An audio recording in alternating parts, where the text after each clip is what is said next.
Армысыздар, құрметті студенттер. Ақылдылар мен алғырлар әдеби ойынымызға қош келдіңіздер.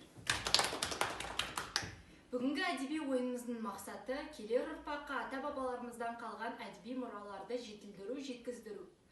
Ендеше, біздің бүгінгі әдеби ойынымызға екі топ қатысады, ақылдылар және де алғырлар. Әдеби ойынымыз 3 сайыстан тұрады. Бірінші сайысымыз кітапханалар, екінші сайысымыз мақал-мәтелдер және үшінші сайысымыз салт-дәстүрлер. Ендеше бірінші сайысымызды бастайық. Екі топқа сұрақтар беріледі және де соған тез арада жауап беру қажет. Мына біздің бірінші сұрағымыз. Енді сіздерге.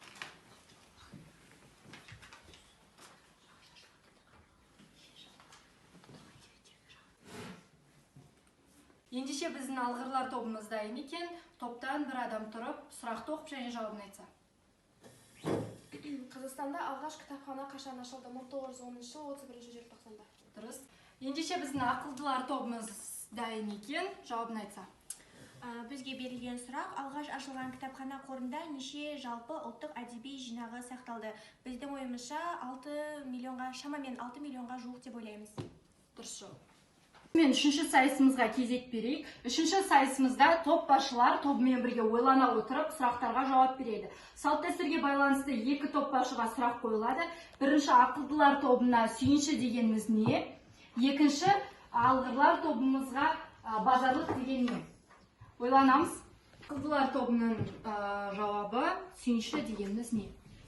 Бізде ақылдылар тобының кішігірім жауабы: сүйінші дегеніміз ол қазақта әулетте қандай да бір жағымды жаңалық болған кезде оны көршілерінен немесе үлкеннің әулеттерінен сұралатын ақшалай немесе басқа да бір түрде берілетін сыйлықтың бір түрін сүйінші деп атайды. Жауаптарыңыз дұрыс. Келесі кезекті алғырлар тобына береміз. Топ басшысы сөйлесін. Базарлық дегеніміз не? Базарлық дегеніміз ол адам алыс сапарға кеткенде өзімен бірге үлкен ірі туыстарына, балаларына сыйлық ала келу. Дұрыс жауаптарыңыз. Ендеше осымен әдеби ойынымыз өз мәресіне жетті.